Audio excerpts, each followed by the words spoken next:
جاتا ہے؟ کیونکہ جانور کے منہ سے آواز تو نکلتی ہے، ساؤنڈ تو ہوتا ہے، لیکن سمجھ نہیں آتا کہہ کیا رہا۔ اس خصوصیت کی وجہ سے اسے بہیمہ کہتے ہیں۔ لفظ بہیمہ جو عربی زبان میں جانور کے لیے استعمال ہوتا ہے، اس کی اس خصوصیت کی وجہ سے، کیونکہ اس کی آواز ہے لیکن واضح نہیں ہے، اس کی بات ہے، وہ کچھ کہہ رہا ہے جانور، کوئی بھی جانور XYZ، کوئی بھی جانور کہہ رہا ہے مگر واضح نہیں ہے، روشن نہیں ہے، سمجھ نہیں آ رہی۔ تو اس نے توجہ سنیں، ابہام کہتے ہیں ایسی بات کہ ساؤنڈ تو ہو۔ اب توجہ سنیے گا، میں ذرا اور کچھ پیچیدہ مطالب ہیں گے لیکن انشاءاللہ آسان ہو جائیں گے۔ ساؤنڈ، ابھی میں آپ سے گفتگو کر رہا ہوں، میں بول رہا ہوں، آپ سن رہے ہیں، میں بول رہا ہوں، آپ سن رہے ہیں۔ ایک بار درود پڑھیں محمد والے۔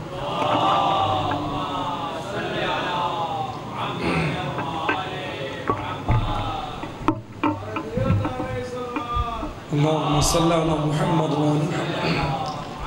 میں بول رہا ہوں، ساؤنڈ آپ کے کانوں میں کیا آ رہا ہے؟ ساؤنڈ۔ اس ساؤنڈ کو عربی زبان میں کہتے ہیں صوت، سواد واو تا، صوت، سین کے ساتھ نہیں، سواد کے ساتھ۔ میں یہ جوانوں کے لیے، بزرگان سے میں معذرت چاہوں گا، میں آپ کو نہیں سکھا رہا، میں جوانوں کے لیے ذرا ایک ایک لفظ سکھا رہا ہوں تاکہ صحیح سے مطلب ان کے ذہن میں بیٹھے۔ اور کیونکہ انگلش لکھنا تو آج کل آ گئی ہے لیکن اردو اور اپنی زبان ہی بول گئے۔ ابھی اردو لکھوا لیں، اردو کے بجائے رومن، ایک یہ ہم نے آلٹرنیٹ ڈھونڈ لیا ہے۔ اردو اور ہماری خراب ہوتی جا رہی ہے کیونکہ رومن میں لکھتے ہیں، میسج لکھیں، کچھ بھی لکھیں، حتیٰ کہ اگر آپ لکھوا کے بیٹھیں، مطلب اتنی مسٹیک ہیں، اتنی غلطیاں ہیں اردو میں، حالانکہ آپ لکھوا کے دیکھ لیں معذرت کے ساتھ، لیکن میں ایک جنرل بات کر رہا ہوں، بس توجہ سنیں۔ صوت، سواد واو تا، صوت عربی زبان میں کہتے ہیں آواز کو، اردو میں جسے ہم آواز کہتے ہیں، عربی میں اسے صوت کہتے ہیں، انگلش میں اسے ساؤنڈ کہتے ہیں۔ آپ کے کانوں میں میری صوت آ رہی ہے، آپ کے کانوں میں میری آواز آ رہی ہے، لیکن ہر آواز کو بیان نہیں کہتے۔ آپ کے کانوں میں پنکھے کی آواز بھی آ رہی ہے، توجہ سنیے گا، آپ کے کانوں میں پنکھے کی آواز بھی ہے، آپ کے کانوں میں ہوا کا ساؤنڈ بھی ہے۔ ہوا کی آواز ہوتی ہے یا نہیں؟ لیکن کوئی یہ بتا سکتا ہے ہوا کیا کہہ رہی ہے؟ نہیں بتا سکتا، کیونکہ ساؤنڈ تو ہے مگر بیان نہیں ہے۔ توجہ سنیے گا، انسان ذرا اپنے اوپر غور و فکر کرے، یہ بیان جو اللہ تعالیٰ نے اس کو عطا کیا ہے نا، یہ بہت بڑی نعمت ہے۔ سورہ مبارکہ رحمان، قرآن کریم کا سورہ، اللہ تعالیٰ کیا کہہ رہا ہے؟ الرحمن علم القرآن خلق الانسان علمہ البیان، ہم نے اسے بیان عطا کیا۔ بھئی یہ کیا چیز ہے بیان؟ ہم اسی بیان سے مبین تک آئیں گے، توجہ سنیے گا۔ بیان کیا چیز ہے؟ یہ انسان کو اللہ نے بیان دیا ہے، جانور کو بیان نہیں دیا، ہوا کو بیان نہیں دیا، سمندروں کو بیان نہیں دیا، کہکشانوں کو بیان نہیں دیا، آواز سب کو دی ہے مگر بیان نہیں دیا۔ اب بیان کی وضاحت ہوگی، توجہ سنیے گا۔ آواز سب کو دی ہے، سمندروں کی بھی آواز ہے، پانی کے قطروں کی بھی آواز ہوتی ہے یا نہیں؟ ساؤنڈ ہے نا، جب پانی آپ بھرتے ہیں بالٹی کے اندر، جگ کے اندر، گلاس کے اندر، جب آپ نکالتے ہیں پانی نل کے نیچے سے، ساؤنڈ آتا ہے گرنے کا، تو آواز تو ہے، لیکن ہر آواز بیان نہیں ہوتی۔ بیان کیا چیز ہے جو جس کے اوپر اللہ نے انسان کو کہا یہ بہت بڑی نعمت ہے؟ بیان جانتے ہیں کسے کہتے ہیں؟ بس میں مختصر سی ڈیفینیشن بیان کر رہا ہوں کہ ہم نے اے انسان تجھے بیان عطا کیا ہے۔ اللہ نے اس بیان کو بہت بڑی نعمت کہا ہے، اور سب سے بڑی نعمت ہے یہ۔ کیا ہے یہ بیان؟ توجہ سنیں، بیان کا ایک ایک لائن کے اندر میں ڈیفینیشن بیان کر رہا ہوں، غور سے سنیے گا. بیان وجود میں موجود مطالب، میرے ذہن میں بہت کچھ ہے لیکن یہ جو زبان ہل رہی ہے یہ نہیں پہنچاتی بات. زبان ایک آلہ ہے، زبان ایک ٹول ہے، ٹول. جیسے آپ دیکھتے ہیں مکینک، جب گاڑی کے مکینک کے پاس جب اوزار ہوتے ہیں تو گاڑی کھولتا ہے، وہ گاڑی کھولتا ہے نا. اب ٹول چاہیے، ٹول ضرورت ہے، وہ آلات اور ٹولز ضرورت تو ہیں کیونکہ اس کے بغیر وہ کام نہیں کر سکتا، مقصد حاصل نہیں کر سکتا. بغیر پانے کے ٹولز کے مکینک گاڑی کو کھول نہیں سکتا. اب یہ جو زبان ہے یہ گوشت کا لوتھڑا، میں نہیں کہہ رہا، نہج البلاغہ میں امام کہہ رہے گوشت کا لوتھڑا. توجہ سنیے گا. اور یہ جو کان ہے، یہ جو خول، یہ کور نظر آ رہا ہے، یہ کور، یہ کیا ہے؟ کان. ہم اس سے سنتے ہیں نہیں. امیر المومنین نہج البلاغہ میں کہہ رہے ہیں انسان بھی کیا عجیب ہے، ہڈیوں کے بجنے سے سنتا ہے، گوشت کے لوتھڑے سے بولتا ہے. سبحان اللہ، سبحان اللہ. امام توجہ کرا رہے ہیں میڈیکل کی جانب، میڈیکل کے اسٹوڈنٹ توجہ کریں. دیکھیں یہ ہے اسلام. ہم آج سمجھتے ہیں کہ یہ میڈیکل جو ہے وہ آج ایجاد ہوئی، فلاں نے کی تھیوریز. ہاں دیکھیں، جس کا قابل احترام کارنامہ ہے وہ سر آنکھوں پہ کوئی بھی ہو، کافر ہی کیوں نہ ہو، غیر مسلم ہی کیوں نہ ہو، لیکن اگر علمی میدان میں اچھا کام کیا تو تعریف حق بنتی ہے، کوئی مسئلہ نہیں ہے. لیکن سوال یہ ہے کہ ان علوم کا منبع کیا ہے. تو جب ہم نے دیکھا تو ان علوم کا منبع وہ ذات ہے جو منبر سے کہتا ہے کہ مجھ سے پوچھو اس سے قبل میں تمہارے درمیان میں نہ رہوں. سبحان اللہ. نعرہ حیدری، نعرہ صلوات،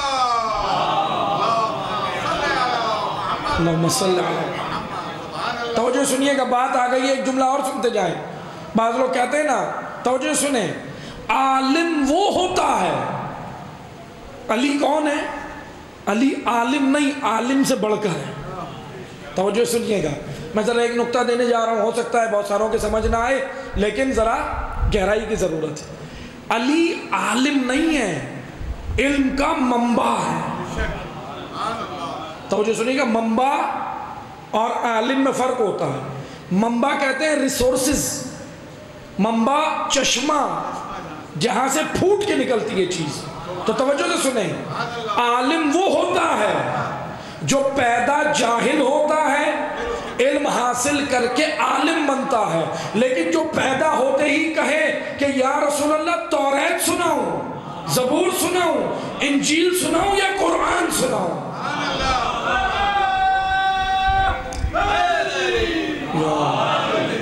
عزیزان محترم، ہم دیکھیں ہم کس کے ماننے والے ہیں. آئیں آ کر دیکھیں یہ میڈیکل کے علوم کہاں سے نکلے. مولا کیا کہہ رہے ہیں؟ انسان بڑا عجیب ہے.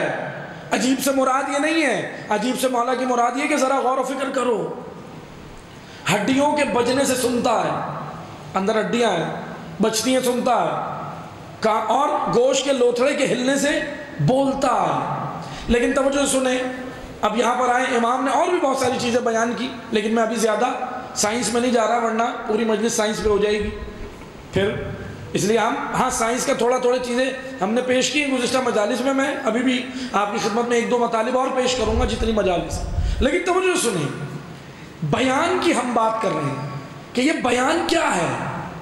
اللہ نے کہا ہم نے انسان کو بیان دیا. بیان، جانوروں کو بیان نہیں ملا، سمندروں کو بیان نہیں ملا، کہکشانوں کو بیان نہیں ملا، سورج کو بیان نہیں ملا، فلکیات کو بیان نہیں ملا، زمین کو بیان نہیں ملا.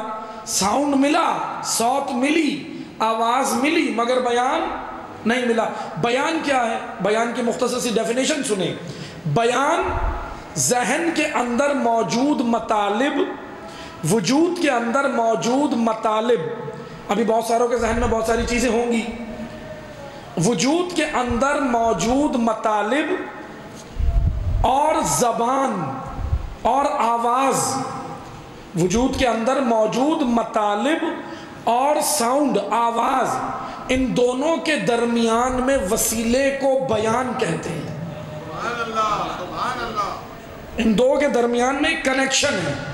آواز تو اللہ نے جانور کو بھی دی ہے، ہر جانور آواز نکالتا ہے، سمجھ آتی ہے کیا کہہ رہا ہے؟ نہیں، لیکن اس کو آواز بھی دی ہے اور بہت سارے غرائز دیے۔ غریزہ یعنی کچھ سمجھنے کی اس میں پاور ہے، لیکن وہ عقل نہیں ہے۔ عقل اور چیز ہے، غریزہ اور چیز ہے۔ عقل صرف انسان کو ملی ہے، لیکن آپ دیکھتے ہیں نا جانور کبھی کیا کرتا ہے، ہارن بجاتے ہیں، جانور بھاگتا ہے، گاڑی دیکھ کے بھاگتا ہے نا۔ کیا چیز ہے جانور میں؟ ہم کہتے ہیں نا بڑا سمجھدار ہے، وہ غرائز اللہ نے رکھے اس کے وجود میں۔ جیسے آپ دیکھتے ہیں بھائی بکری کا بچہ پیدا ہوا، جیسے ہی متولد ہوا دنیا میں آیا، اپنی ٹانگیں کھولتا ہے، انگڑائی لیتا ہے، انگڑائی لیتے ہی ہڈیاں ایک ایک جگہ پہ بیٹھ جاتی ہیں۔ اللہ کا نظام دیکھیں، یہ ضروری ہے انگڑائی اس کی، جیسے آتا ہے انگڑائی لیتا ہے، ہڈیاں ایک ایک جگہ پہ فٹ ہو جاتی ہیں، بیٹھ جاتی ہیں۔ پھر وہ کیا کرتا ہے؟ پھر وہ غذا کی تلاش میں فوراً کہاں جاتا ہے؟ اپنے منہ کو ماں کے تھن کی جانب لے جاتا ہے۔ کس نے اس کو بتایا کہ غذا یہاں سے ملے گی؟ توجہ ہے؟ یہ جانور ہے، یہ انسان نہیں ہے۔ کس نے اس کو یہ غریزہ دیا کہ تیری غذا یہاں رکھی ہے؟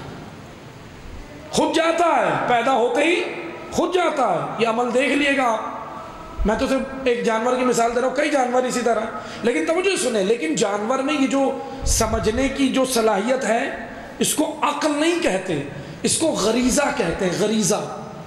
غریزہ، یہ غرائز رکھیں۔ لیکن جانور میں آواز ہے، اندر اس کے ادراکات یا غریزہ ہے، مگر ان ادراکات اور آواز کے درمیان میں وسیلہ نہیں ہے، اس وسیلے کو بیان کہتے ہیں۔ اور خدا نے کیا کہا؟ اے انسان، ہم نے تجھے بیان عطا کیا ہے۔ بیان، یہ بیان کیا ہے؟ یہ بیان اگر نہ ہوتا تو تو اپنی بات کو پہنچا نہیں سکتا۔ بات پہنچ سکتی تھی، ہم ایک دوسرے کو سمجھ سکتے تھے، بات کر سکتے تھے، ایک تہذیب انسانی بن سکتی تھی، معاشرہ بن سکتا تھا، نہیں۔ پھر خدا نے آگے، پھر سورہ رحمان اور بھی بہت کچھ کہہ رہی ہے، لیکن ہم آگے نہیں جاتے ورنہ موضوع سے الگ ہو جائیں گے۔ ہم ادھر سے آتے ہیں لفظ مبین پہ۔ کیا کہا اللہ نے؟ بیان سے ہے مبین، دین مبین ہے، خالص ہے، واضح ہے، روشن ہے۔ لیکن جیسا میں نے گزشتہ مجلس میں بھی عرض کیا تھا، دین کے ساتھ کن لوگوں نے کھلواڑ کیا کہ ایسا روشن دین، آج اتنے دین کے اندر راستے کہ ہم کنفیوز ہیں، بھائی کہاں جائیں، کس کے پاس جائیں؟ کنفیوز ہے نا، کہاں جائیں، کس کے پاس جائیں؟ وہ کہتا ہے حق یہاں ہے، ایک کہتا ہے حق یہاں ہے، ایک کہتا ہے حق یہاں ہے۔ اچھا، حق کا دعویٰ سب کر رہے ہیں، تو اسی لیے کہ کنفیوژن کیوں پیدا ہوئی؟ اس لیے پیدا ہوئی کہ جو ریسورسز ہیں، منبع ہیں، وہاں سے دین کو لے کر ہم نے مستفید ہونا تھا، لیکن ہوا کیا؟ اسلام سے دوری کا نتیجہ یہ ہوا، آج تک آپ دیکھ لیں، جیسا کہ میں نے کل آپ کی خدمت میں پیش کیا تھا، عیسائیت پہ یلغار ہوئی، کس نے کی تھی؟ نظریہ سیکولرزم نے، سیکولرزم نظریہ، عیسائیت پہ یلغار کی، ان سے مذہب دور کیا۔ لیکن یہ یلغار رکی نہیں، یہ یلغار رکی نہیں، یہ مسلمانوں میں بھی ہوئی اور آج تک جاری ہے۔ آج ایک بہت بڑا نظریہ جو پاکستان کے اندر بھی پروموٹ ہو رہا ہے، دیگر ممالک میں بھی، تمام اسلامی ممالک میں، وہ ہے ایتھسٹ۔ میں ہر مجلس میں اس لیے ان کے بارے میں گفتگو کر رہا ہوں کیونکہ یاد رکھیں امیر المومنین ہمیں اپنے دور میں جیتے ہوئے دیکھنا چاہتے ہیں۔ کیسے دیکھنا چاہتے ہیں؟ امیر المومنین ہمیں شعور کے ساتھ جیتے ہوئے دیکھنا چاہتے ہیں، بے شعور نہیں، غلام نہیں، اسیر نہیں، بے وقوف نہیں، شعور کے ساتھ آیا کر دیکھیں، کیونکہ شعور بہت ضروری ہے۔ اگر شعور نہیں ہوئی، اویئرنس نہیں ہوا، انسان نہیں سمجھ پاتا۔ اس لیے امام نے کیا کہا؟ دین جدید ہے، دین کے اندر اجتہاد ہے۔ کل میں نے اجتہاد کا جملہ عرض کیا تھا، وضاحت کی تھی۔ اجتہاد کیا ہے؟ اجتہاد زمانے کے مطابق دین آپ کی ضرورت پوری کرتا ہے یا نہیں؟ اگر آپ اجتہاد کا چیپٹر بند کر دو گے تو دین آپ کی ضرورت پوری نہیں کرتا، پھر کیا ہو جائے گا؟ دین خانقاہی، دین خانقاہی۔ علامہ اقبال نے اسی لیے کہا تھا دین خانقاہی اور ہے، دین شبیری اور ہے۔ دین خانقاہی یہ ہے کہ بھائی بس آپ اپنے آپ کو دیکھو، اپنے آپ کو جنت پہنچاؤ، اس کو کہتے ہیں خانقاہیت، علامہ اقبال کی اصطلاح میں۔ لیکن کربلا خانقاہیت نہیں ہے، کربلا ایک نظریہ ہے۔ دیکھیں میں اگر اپنے آپ کو اچھا بنا لوں، بہترین بنا لوں، معاشرے کو چھوڑ دوں، میں جنت پہنچ جاؤں، ٹھیک ہے بھائی میں نے بڑا کمال کیا، لیکن یہ بھی تو مفاد ہو گیا، یہ بھی تو مفاد پرستی ہو گئی نا۔ چاہے اچھا یا برا بھی، یہ بحث نہیں ہے، لیکن مفاد تو ہے۔ لیکن کربلا ہمیں کیا سکھاتی ہے؟ دین اسلام کیا سکھاتا ہے؟ کہ خود اکیلے جنت کے راستے پہ نہیں جانا، جو معاشرے میں بگاڑ ہے ادھر امر بالمعروف کر کے لوگوں کو بھی لانا۔ یہ فریضہ میں نہیں دے رہا آپ کو، کربلا دے رہی ہے، کربلا دے رہی ہے، سید الشہداء دے رہے ہیں۔ قیام سید الشہداء کا مقصد امر بالمعروف نہی عن المنکر۔ تو آئیں عزیزان محترم، بنو امیہ نے جو کام کیا، اسلام سے امر بالمعروف و نہی عن المنکر نکالا، ایسا نکالا کہ آج تک نہیں آیا، آج تک اس فریضے کو ادا کرنے کے لیے لوگ تیار نہیں۔ امر بالمعروف کیا ہے؟ امر بالمعروف، امر بالمعروف کے درجات ہیں۔ امر بالمعروف دل سے برائی کو برائی سمجھنا پہلا مرحلہ، 3 درجے امر بالمعروف کے، امر بالمعروف کے، نہی عن المنکر کے 3 درجے ہیں دونوں کے۔ برائی کو دل سے برائی سمجھنا، کیونکہ سمجھنا بہت ضروری ہے، آج کل تو برائی کو برائی نہیں سمجھتے، برائی پر ڈھٹائی، تو جو ہے یہ ہوتا ہے نا، برائی پر ڈھٹائی کرتے ہیں کہ نہیں جی میں تو صحیح ہوں۔ یہ سب سے خطرناک طبقہ ہے۔ اس لیے برائی کو برائی سمجھنا دل سے، یہ نہی عن المنکر کا پہلا مرحلہ۔ دوسرا مرحلہ اس کے لیے زبان سے اقدامات کرنا، یہ دوسرا مرحلہ، میں نہیں کہہ رہا، روایت میں زبان سے اقدامات دوسرا مرحلہ۔ اور تیسرا اور اعلیٰ مرتبہ ہاتھ سے اقدامات، ہاتھ سے اقدامات۔ اب کوئی ہمارا مطلب یہ نہ سمجھے کہ ہاتھ سے اقدامات، کیونکہ ایک دین ہے ہمارے یہاں موجود، وہ یہ ہے جیسے ہی اگر ہاتھ سے اقدامات یا کہیں تو پھر وہ بہت سارے آتے ہیں نا مصلحت پسند، وہ کہتے ہیں نہیں جی اسلام جو ہے نا وہ پیار محبت کا درس دیتا ہے سب کو۔ بے شک اسلام دین امن ہے، اسلام دین بھائی چارگی ہے، لیکن اسلام دفاع کے لیے دفاع کا حق نہیں دیتا آپ کو۔ دفاع بھی تو اسلام کے اندر ہے، جہاد بھی اسلام کے اندر ہے، جہاد۔ تو اس لیے نہی عن المنکر کا تیسرا سب سے بڑا جو درجہ ہے وہ ہے ہاتھ سے برائی کو روکنا۔ پہلے دل سے برائی کو تسلیم کرنا، دوسرا برائی کے لیے زبان سے اس کو برا کہنا، اور تیسرا برائی کو ہاتھ سے روکنا، آپ میں جتنی طاقت ہے اس کے مطابق۔ بس عزیزان محترم، کربلا نہی عن المنکر کا اعلیٰ درجہ، امام حسین جو نکلے اعلیٰ درجہ ہے۔ اسلام کے اندر سے یہ چیزیں نکالی گئی ہیں، ایک ایسا دین پیش کیا گیا کہ جو دین حقیقی اور مکمل اور جامع دین نہیں تھا۔ آج بھی دیکھیں، آج بھی یہ الغار ہے، آج بھی آپ کو یہ تو کہا جا رہا ہے کہ دیکھو بھائی اپنی آپ نماز پڑھو، اپنا روزہ رکھو، اپنے آپ کو دیکھو، لیکن تمہاری معاشرتی ذمہ داری، کہتے نہیں جی وہ مجھ سے ادا نہیں ہوگی، وہ تو امام آ کر کریں گے۔ دیکھیں یہ بھی نظریہ ہے، توجہ سنیے گا، میں ذرا اس نظریے کی وضاحت کروں، توجہ سے سنیے گا، تاکہ میں انشاءاللہ یہ جو 2 دن رہ گئے ہیں مجالس کے، اس میں کیونکہ ہم نے مہدویت کے حوالے سے بھی مختصر سا آپ کی خدمت میں پڑھنا ہے، توجہ سنیں۔ اس سوچ کی وجہ سے ہوا کیا؟ اس سوچ کی وجہ سے ہوا یہ کہ آج اکثریت دین سے لا تعلق ہے، دین سے مراد اپنی ذمہ داریوں سے۔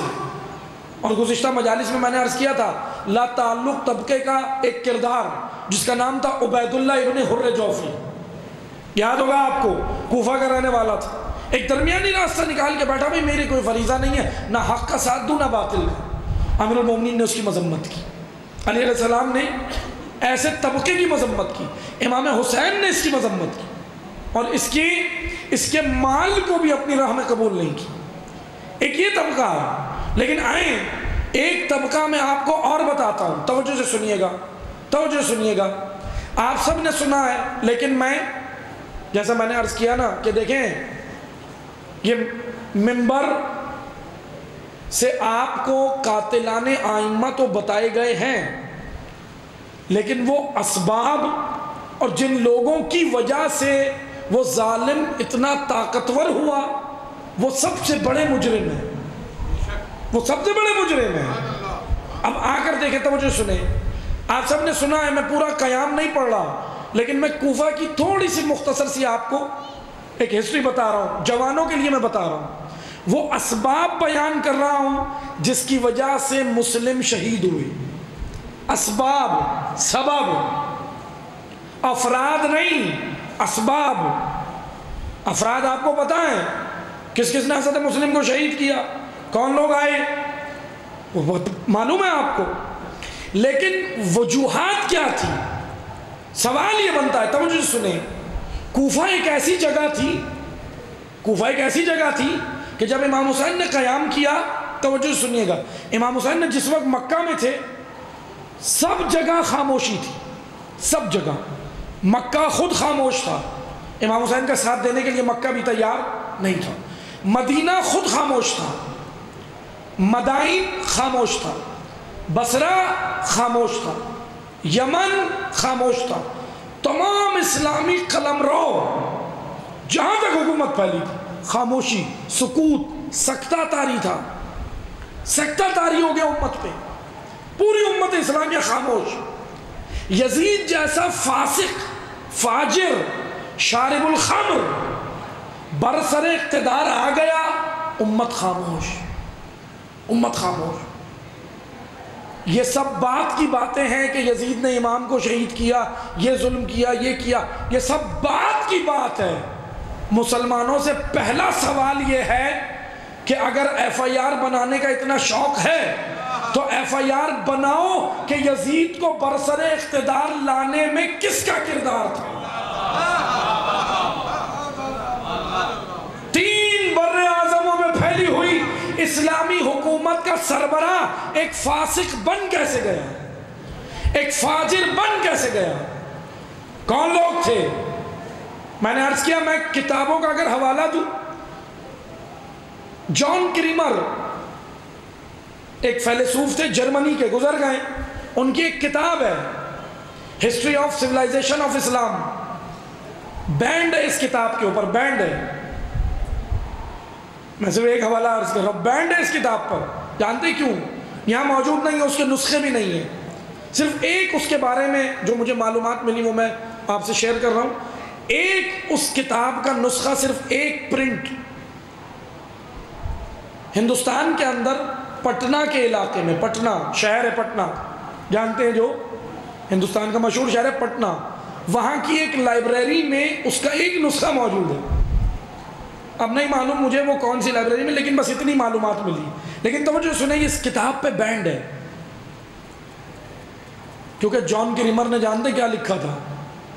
آپ دیکھیں، میں پھر وہی عرض کروں گا، ہم نہیں کہہ رہے، اس کتاب میں جان کریمر نے، کتاب کا نام ہے ہسٹری آف سیولائزیشن آف اسلام، اس میں جان کریمر نے لکھا کہ یزید اور اس کا باپ مسلمان نہیں، عیسائی تھے۔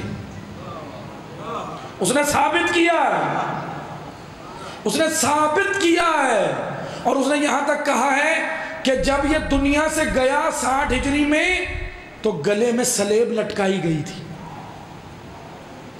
گلے میں سلیب تک لٹکائی گئی تھی۔ یہ جان کریمر کے جملے، ہمارے نہیں ہیں، کتاب پہ پابندی ہے، اب جا کے تحقیق کرو، جان کریمر نے جو اس کے اسباب ہیں وہ بیان کر۔ لیکن توجہ سے سنیں، بس امت اسلامیہ سے اتنا سوال ہے، یزید اقتدار میں آیا کیسے؟ کیسے آیا؟ اسلامی قلمرو کا سربراہ بن گیا۔ لیکن توجہ سے سنیں، اب میں آپ کو وہ وجوہات بتاتا ہوں۔ اب یہ تمام علاقوں میں خاموشی ہے، صرف ایک کوفہ اٹھتا ہے، کوفہ والے اٹھتے ہیں، کوفہ کی جانب سے امام حسین کو خط آتا ہے۔ توجہ سنیے گا، یہ موضوع پہلے عشرے کے پڑھنے کا ہے، کم از کم محرم میں پہلے عشرے میں قیام پڑھا جائے تاکہ آپ کو پتہ چلے، کردار پتہ چلے، یہ وجوہات پتہ چلیں۔ معذرت کے ساتھ ٹائم پاس کی جگہ نہیں ہے ممبر کہ ہر سال آئیں اور ٹائم پاس کریں اپنا اور چلے جائیں اور قوم وہیں کھڑی ہے۔ آپ تو بہت کچھ بن گئے، امت وہیں ہے، قوم وہیں ہے۔ اس ذکر سے خود اپنے آپ کو نہیں بنانا ہے، تشیع کو اپ گریڈ کرنا ہے، تشیع کو کچھ بنانا ہے، ان کی تربیت کرنی ہے۔ بس توجہ سے سنیں، توجہ سنیں۔ کوفہ سے امام حسین کو خط آیا، امام مکہ میں ہے، مکہ میں امام حسین 4 مہینے تقریباً رہے ہیں، 4 مہینے اور 4 دن ٹوٹل۔ کوفہ سے امام حسین کو خط آیا اور کہا کہ ہم نعمان ابن بشیر کی مخالفت کر رہے ہیں۔ نعمان ابن بشیر یزید کی حکومت کی طرف سے گورنر تھا اس وقت کوفہ میں، 60 ہجری۔ پہلا خط امام کو آیا اور کہا کہ ہم نعمان ابن بشیر کی مخالفت کر رہے ہیں اور ہم اس کے پیچھے نماز جمعہ میں بھی نہیں جاتے، اور مولا آپ جلدی کیجئے، جلدی آئیے۔ جملے لکھے ہوئے ہیں الاجل، الاجل یعنی جلدی آئیے، ہم تیار ہیں، ہم آپ کے لیے تیار ہیں۔ ایک خط آیا، 2 آئے، جب خطوط آنے لگے مسلسل تواتر کے ساتھ، اب امام حسین نے حضرت مسلم کو بھیجا۔ توجہ سے سنیے گا، توجہ سے سنیے گا، میں حضرت مسلم کا قیام نہیں وجوہات بتاؤں گا۔ قیام تو آپ نے سنا ہے، تاریخ میں بھی سنا ہے، پڑھا ہے، اور موویز بھی بنی ہوئی ہیں اسلامی، اس میں بھی آپ نے دیکھا ہے۔ میں تاریخ وہ نہیں بتا رہا آپ کو قیام، میں اسباب بیان کر رہا ہوں۔ عزیزان محترم، یہ اسباب جس دور میں بھی ہوں گے، اس دور، ہر دور کے اندر کردار مسلم تنہا ہوگا۔ یہ اسباب جس دور میں ہوں گے، یہ ہے کربلا، سمجھنی ہے ہم نے۔ توجہ سنیں، اسلام جامع دین ہے، کامل دین ہے۔ اسلام ہمیں اپنے دور میں جینا سکھا رہا ہے اسلام کے اصولوں پہ۔ توجہ سنیں، جیسے ہی حضرت مسلم کو امام نے کوفہ بھیجا، توجہ سنیں، اب امام کے پاس خطوط کی تعداد کتنی ہے؟ تاریخ جو کہہ رہی ہے تقریباً کم از کم 12,000، زیادہ سے زیادہ 18,000، 18,000۔ اگر کم از کم بھی رکھیں تو 12,000 خط، 12,000، 12,000 کم ہوتے ہیں خط۔ اور اس وقت خط کاغذوں پہ نہیں لکھے جاتے تھے، پین اور کاغذ نہیں تھے، جانوروں کے چمڑوں پہ تحریریں لکھی جاتی تھی اور لکڑیوں پہ لکھی جاتی تھی، الگ الگ طریقے تھے۔ تو 12,000 خط امام حسین کے پاس آئے ہیں، تاریخ کہہ رہی ہے۔ امام نے حضرت مسلم کو بھیجا۔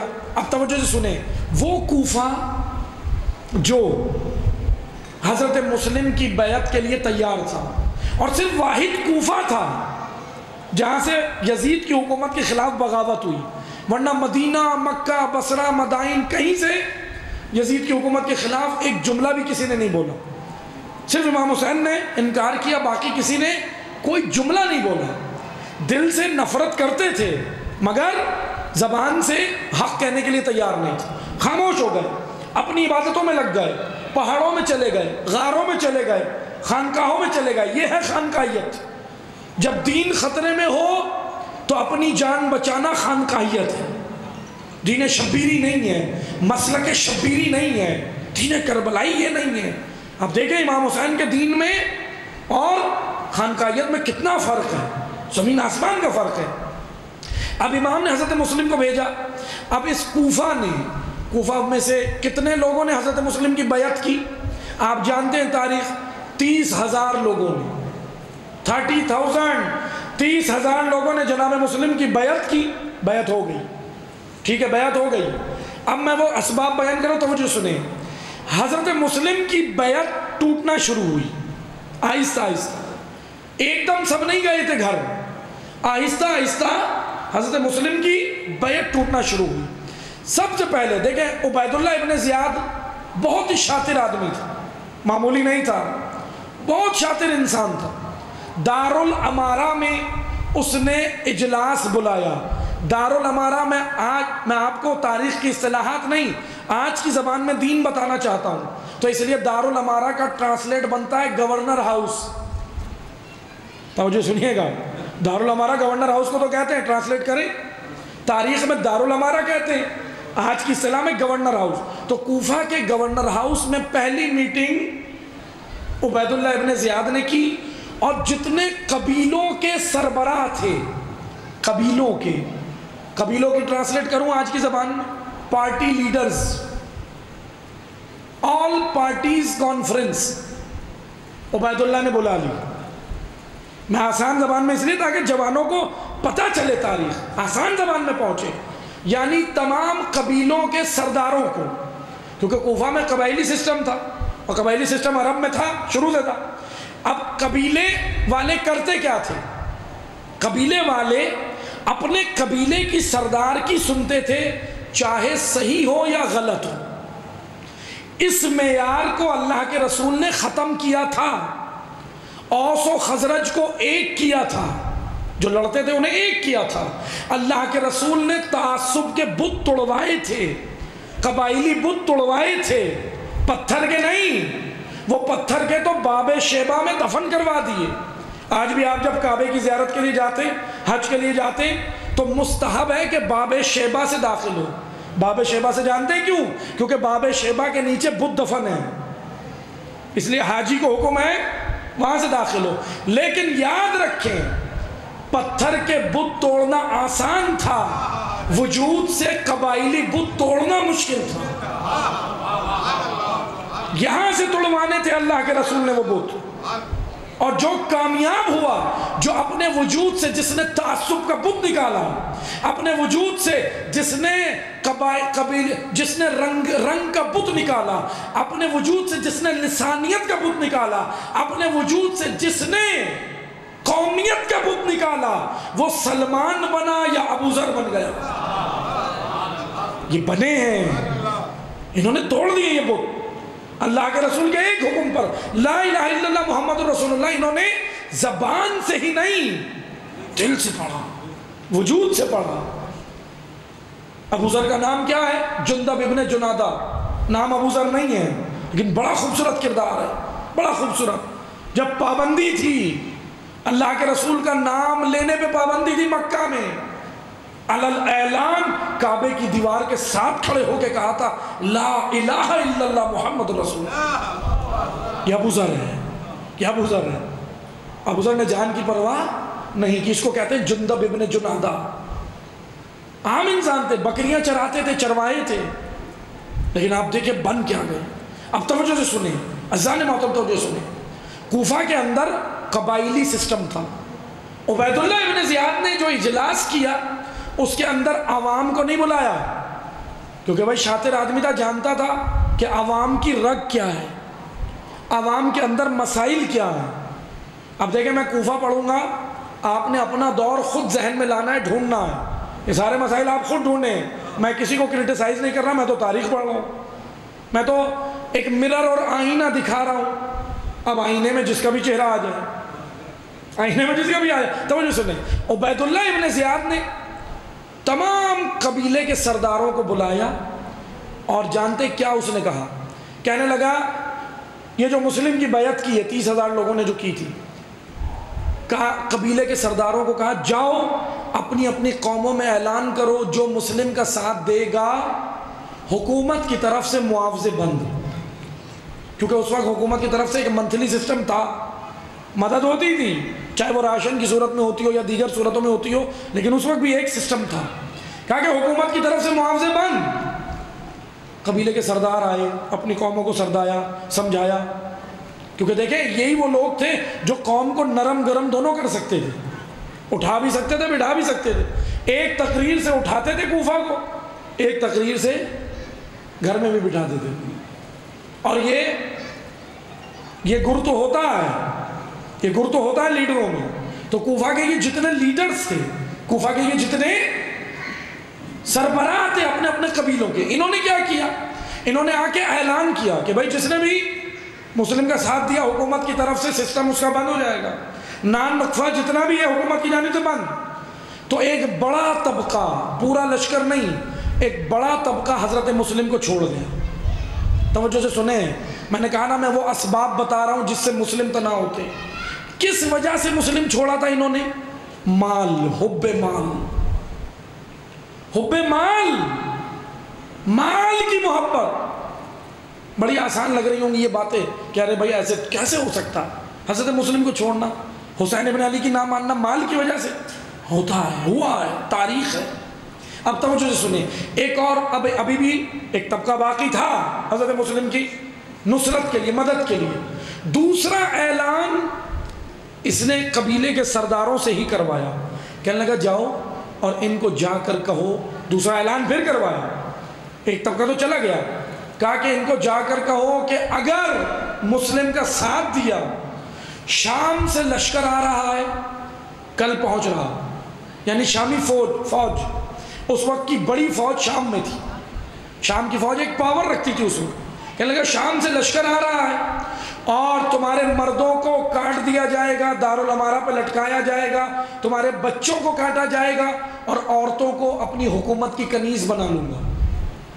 عبید اللہ نے اعلان کیا، ایک اور بڑا طبقہ حضرت مسلم کو اس اعلان کی وجہ سے چھوڑ کے چلا گیا، گھروں میں چلا گیا۔ پہلا طبقہ گیا مال کی وجہ سے، دوسرا گیا خوف کی وجہ سے۔ توجہ سے سنیں، مال اور خوف، چلا گیا یہ تو بڑا طبقہ۔ ایک آخری طبقہ بچا، یہ غیرت مند تھے کچھ، یہ بچے حضرت مسلم کی مدد کے لیے۔ اب عبید اللہ نے سمجھتے کہ عبید اللہ اتنا شاطر تھا، اتنی شیطانی سیاست، آپ دیکھیں عبید اللہ نے اعلان کیا کہ جو پہلا اعلان کوفہ کے سرداروں سے کروایا، دوسرا اعلان بھی سرداروں سے کرایا، تیسرا اعلان سرداروں سے نہیں کرایا، کوفہ کی عورتوں کو بلایا، خواتین کو بلایا اور بلا کے کہا اپنے مردوں کو گھر لے کر جاؤ، ڈرایا خواتین، دھمکایا، اپنے نمائندے بھیج کے دھمکایا، ڈرایا۔ اب خواتین جلدی ڈر جاتی ہیں، خوف کے عالم میں وہ خواتین باہر نکلی، کسی کا بھائی باہر تھا، کسی کا شوہر باہر تھا، کسی کا بیٹا تھا، کسی کا باپ تھا حضرت مسلم کی نصرت کے لیے۔ اب ان کے جملے سنیں، تاریخ میں بڑے عبرتناک جملے۔ یہ خواتین باہر نکلی اور نکل کے کہتی ہیں کہ سنو، اپنے مردوں کو کہتی ہیں کہ آپ گھر چلو، چھوڑ دو صاحب، آپ نہیں دو، جان کا خطرہ ہے، مال کا خطرہ ہے، جان کا خطرہ ہے۔ تو یہاں پر ان مردوں نے کہا کہ ہم سفیر حسین ہیں، تنہا چھوڑ کے نہیں جا سکتے۔ جب مردوں نے ان کو کہا تو ان خواتین نے، یہ چند تھے، زیادہ نہیں تھے، یہ بہت کم تھے، ان کی خواتین کے جملے تاریخ میں ہیں۔ انہوں نے کہا کہ اگر تم ابھی گھر نہیں گئے، مسلم کا ساتھ اگر تم نے نہیں چھوڑا، ہم یہیں پر اپنے آپ کو برہنہ کر لیں گے، اپنے آپ کو برہنہ کر لیں گے۔ یہ جو چند لوگ بچے تھے یہ بھی چھوڑ کے چلے۔ کیا چیز لے گئی انہیں گھر؟ ماں کے احساساتی آنسو، بیوی کے آنسو، بہن کے آنسو۔ اب عزیزان محترم توجہ سے سنیں، اسی لیے اسلام کہتا ہے کہ اپنا رول ماڈل اور اسوہ، میں خواتین سے بھی مخاطب ہوں لیکن اسوہ سب کے لیے، حضرت سیدہ اسوہ ہے، جناب زینب اسوہ ہے، کہ دیکھو اسلام پہ آنچ آئے تو کوفہ کی خواتین والا کردار نہیں، کربلا کی ماؤں والا کردار۔ کربلا کی ماں کیا کیا ہے؟ کربلا کی ماؤں کیا کیا ہے؟ کیا ان کے اندر احساسات نہیں تھے؟ ان کو اپنی اولاد سے محبت نہیں تھی؟ ان کو اپنے شوہر سے محبت نہیں تھی؟ ان کو اپنے بیٹوں سے محبت نہیں تھی؟ سب تھی، ویسے ہی تھی جیسے کوفہ کی عورتوں کو تھی، ایسی کربلا کی خواتین۔ لیکن فرق کیا ہے؟ فرق یہ ہے کہ انہوں نے ترجیح اللہ کی محبت کو دی، انہوں نے ترجیح مال کی محبت کو دی، اولاد کی محبت کو دی۔ عزیزان محترم، یہ تین بڑی وجوہات ہیں جس کی وجہ سے مسلم تنہا ہوئے، مسلم شہید ہوئے: حب مال، حب دنیا، حب مال، خوف، اور تیسری چیز حب اولاد، حب والدین، حب زوجہ۔ اگرچہ یہ ساری محبتیں جائز ہیں، فطری محبتیں ہیں، لیکن اگر یہ محبتیں غالب آ گئیں تو پھر عقل مغلوب ہو جائے گی۔ پھر کیا ہوگا؟ آئیں آ کر دیکھیں، بس میں ایک کردار پڑھوں گا اور آپ کی زحمت تمام، باقی میں کل گفتگو کروں گا۔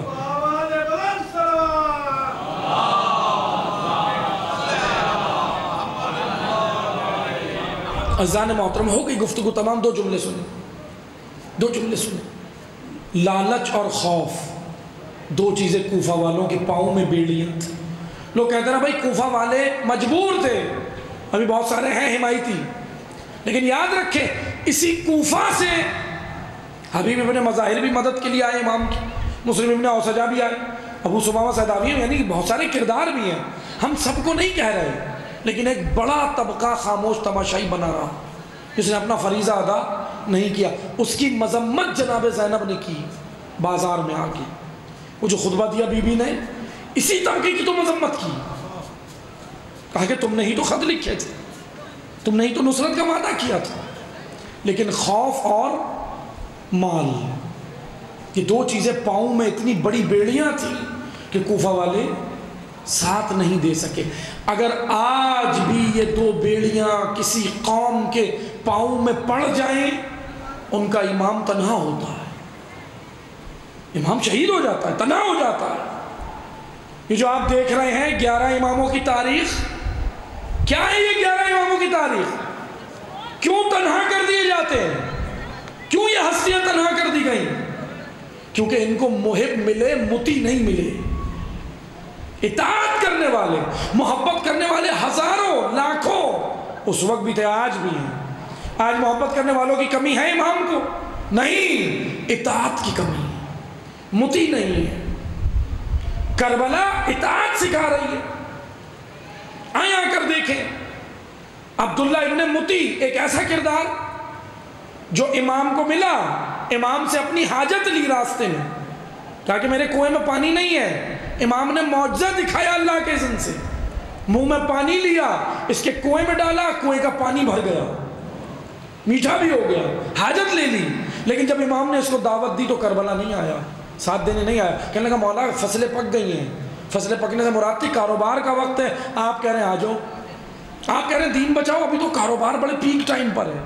اس کی جملے ہیں تاریخ، فصلیں پک گئی ہیں، ایک یہ کردار ہے، اور بھی کردار ہے، امام کا ساتھ دینے نہیں آئے۔ لیکن ایک کردار سنیں، بس اس کردار پہ میں ذکر مصائب پہ آؤں گا، آپ کی زحمت تمام عزیزان محترم، ایک کردار سنیں کربلا کا جو امام کو راستے میں ملا، راستے میں ملا۔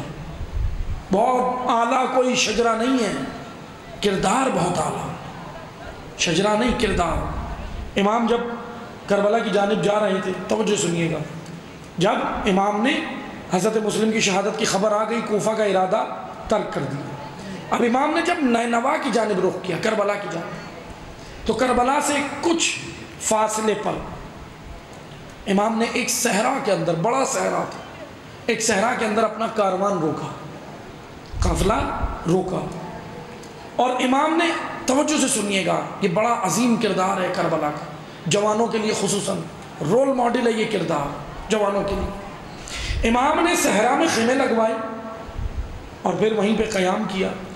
دور صحرا میں ایک گھر نظر آیا، امام سید الشہداء کو ایک گھر نظر آیا جو مقاتل میں لکھا ہے، توجہ سنیے۔ امام نے بنو ہاشم کو کہا کہ آپ میرے ساتھ نہیں آنا، منع کیا، روک دیا، بنو ہاشم رک گئے۔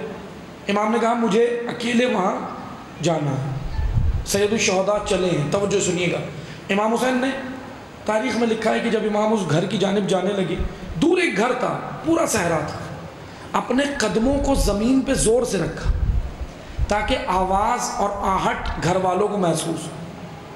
جیسے امام نے یہ قدم رکھے نا، دیکھیں میں یہ کردار بتا رہا ہوں کربلا کی مائیں، میری مائیں بہنیں توجہ سے سنیں اگر سن رہی ہیں، کربلا کی مائیں، یہ ہے کربلا کی مائیں۔ جیسے امام آگے بڑھے اس گھر کی جانب، قدموں کو زور سے رکھا، اس گھر سے ایک بوڑھی عورت باہر نکلی، توجہ سنیے گا، اکیلی تنہا بوڑھی تھی، جانتی نہیں تھی امام حسین کو، معرفت نہیں رکھتی تھی، جانتی نہیں تھی۔ امام کے جیسے امام کو دیکھا، امام نے اس سے سوال کیا کہ یہاں کون رہتا ہے؟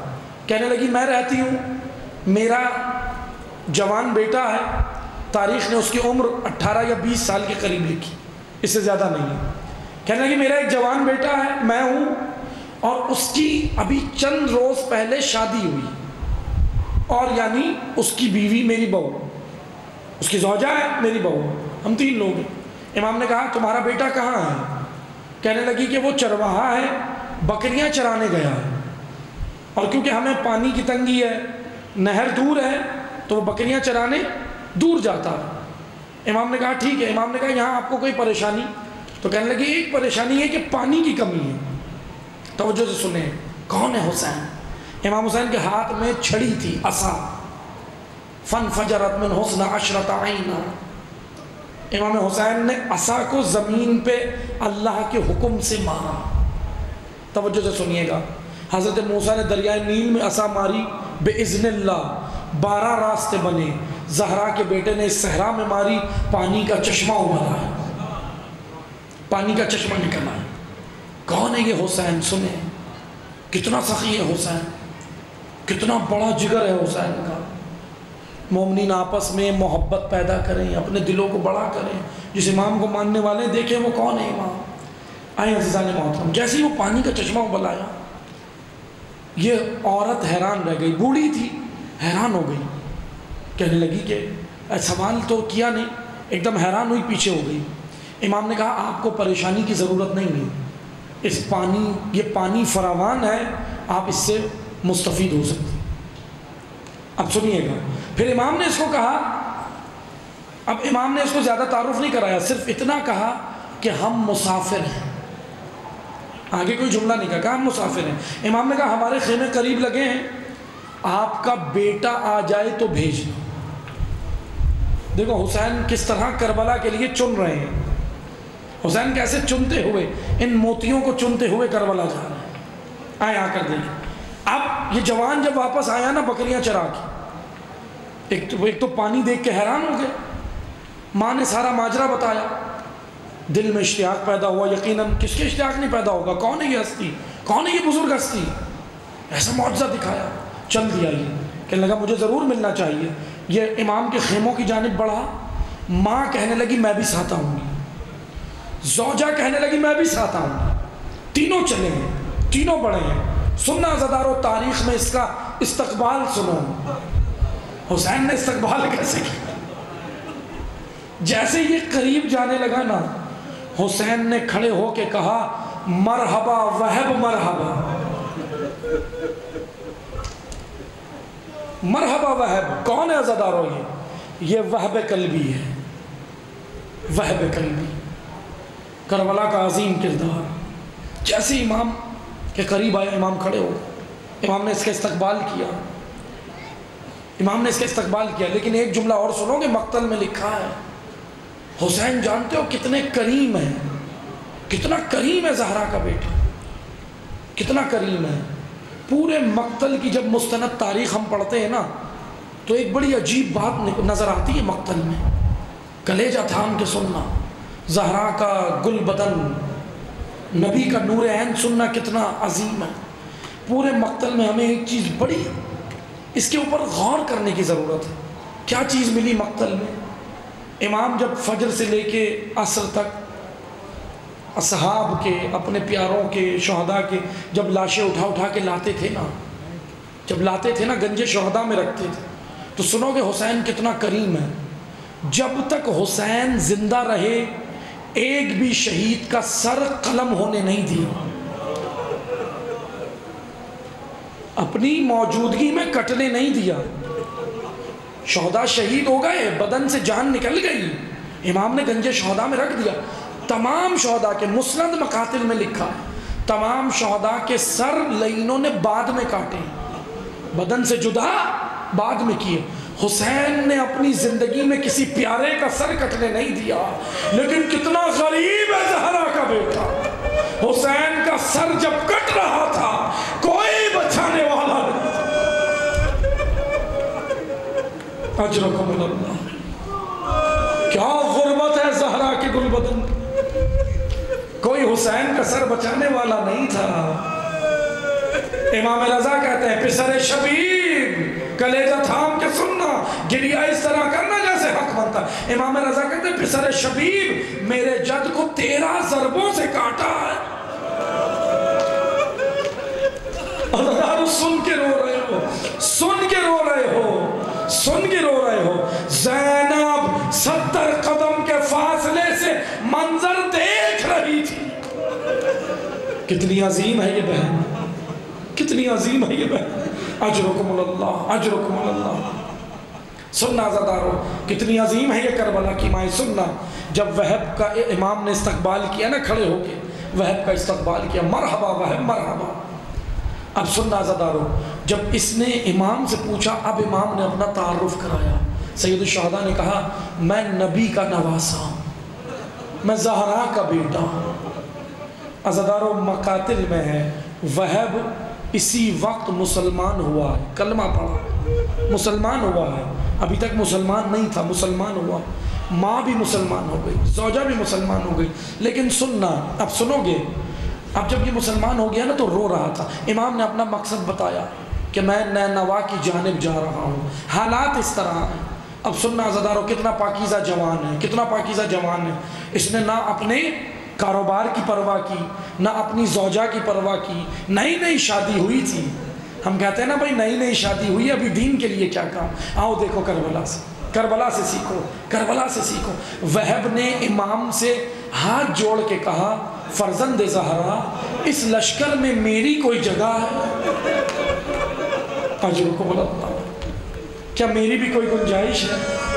اجرکم اللہ۔ اس طرح گریہ کرنا جیسے بوڑھی ماں جوان بیٹے پہ روتی، اولاد والے بیٹھے ہو، خدا آپ کا سایہ آپ کی اولاد پہ سلامت رکھے، سیدہ آپ کا گریہ قبول کرے۔ سننا عزادارو آخری جملے سننا، امام نے کہا وہب، امام کے جملے سننا، وہب نے کہا مولا میری کوئی گنجائش؟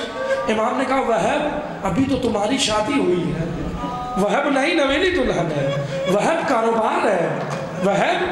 امام دل کا حال جانتے تھے، ہمیں بتانے کے لیے بات کر رہے ہیں تاکہ پیغام پہنچ جائے۔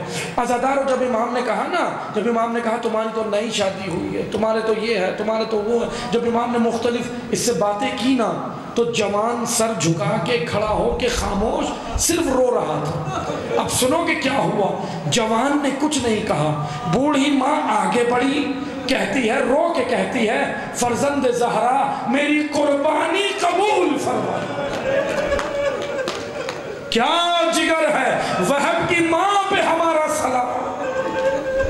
سننا عزادارو جب مقتل میں آیا ہے نا وہب عاشور کے دن، وہب تلوار چلانا نہیں جانتا تھا، کربلا کا یہ اکیلا شہید ہے جو لکڑی سے لڑا ہے، لکڑی چلانے کا ماہر تھا، لکڑی سے لڑنے کا ماہر تھا وہب، بہترین ماہر تھا، تلوار نہیں چلائی، اس لکڑی سے لڑا ہے، میدان میں جا کے لڑا ہے۔ اور سننا عزادارو جو مقتل میں لکھا ہے، لعینوں نے وہب کا سر اتارا، وہ لعینوں نے وہب کو جب شہید کیا تو شہید کرنے کے بعد جیسے ہی لعین جو ہے وہ وہب کے گرد گھومنے لگے، وہب کے گرد گھومنے لگے۔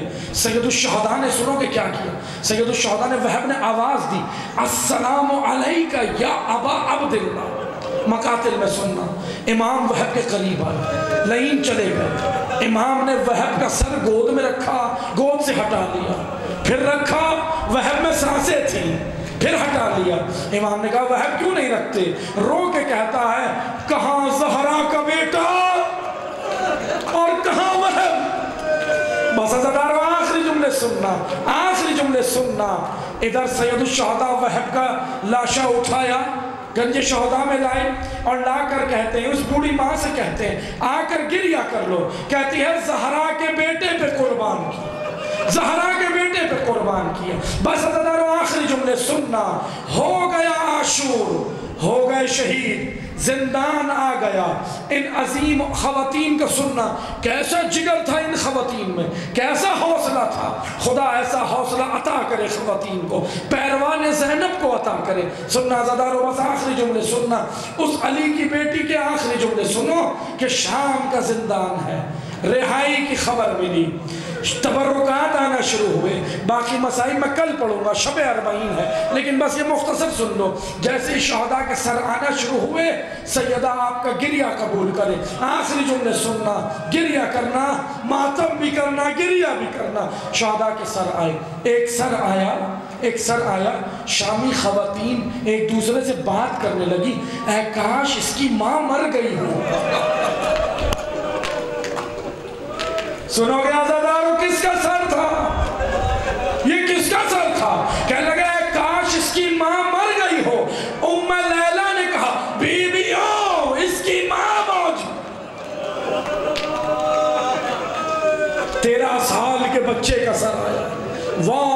عاصمہ وہاں اکبرہ کی صدائیں، ماتم ہوا شام کے زندان میں۔ آوازداروں آخری جملے سننا، ایک اتنا چھوٹا سر آیا، شامی خواتین کہنے لگی کیا 6 مہینے کا بچہ بھی تھا؟ ام رباب سلام آپ پر ہمارا۔ آخری جملے سننا آوازداروں، ہو گئی گفتگو تمام۔ ایک سر آنے لگا، جب دروازے سے سر داخل ہوا زینب نے ندا کہی، اے بیویوں نظریں جھکا لو، عباس کا سر آیا، پردے کا محافظ غیرت مند عباس، واہ عباسہ کا ماتم ہے، واہ عباسہ کا۔ آخری جملے سننا، آخری جملے سنو، ہو گئی گفتگو تمام۔ ایک آخری سر آیا، علی کی بیٹی نے کہا بیویوں کھڑی ہو جاؤ، استقبال کرو، زہرا کے بیٹے کا سر ہے، نبی کے نواسے کا سر ہے، 13 ضربوں سے کٹا ہوا سر ہے، خشک گلے پہ چھری چلی ہے، وہ سر ہے۔ اے بیویوں میں نے 70 قدم کے فاصلے سے بھائی عازمہ ہوتے ہوئے دیکھا، اے بیویوں پیاسے کا سر ہے، مظلوم کا سر ہے، غریب کا سر ہے، بے وطن کا سر ہے۔ وہ حسینہ کی صدائیں زندان میں بلند ہوئی، وہ حسین۔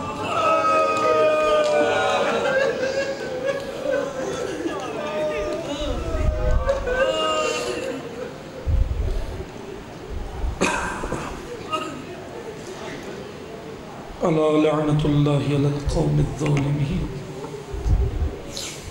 وسيعلم الذين ظلموا أي منقلب ينقلبون۔ پروردگارہ ہمارے مجلس اعظم میں آنے کو، اس ذکر کو اپنی بارگاہ ہمیں شرف قبولیت عطا فرما۔ پروردگارہ مقامات مقدسہ کی حفاظت فرما، علماء حق کی حفاظت فرما، خدایا حاضرین کی شرعی حاجات کو مستجاب فرما۔ پروردگارہ دین اسلام جیسا تو نے نازل فرمایا ویسا ہی حقیقی دین ہمیں سمجھ کر اس پر عمل کرنے کی توفیق عطا فرما۔ پروردگارہ ہمیں اپنی اور اپنے بچوں کی تربیت کربلا کے الہی قوانین کے مطابق کرنے کی توفیق عطا فرما۔ پروردگارہ امام سجاد علیہ السلام کے وسیلے سے تمام بیماروں کو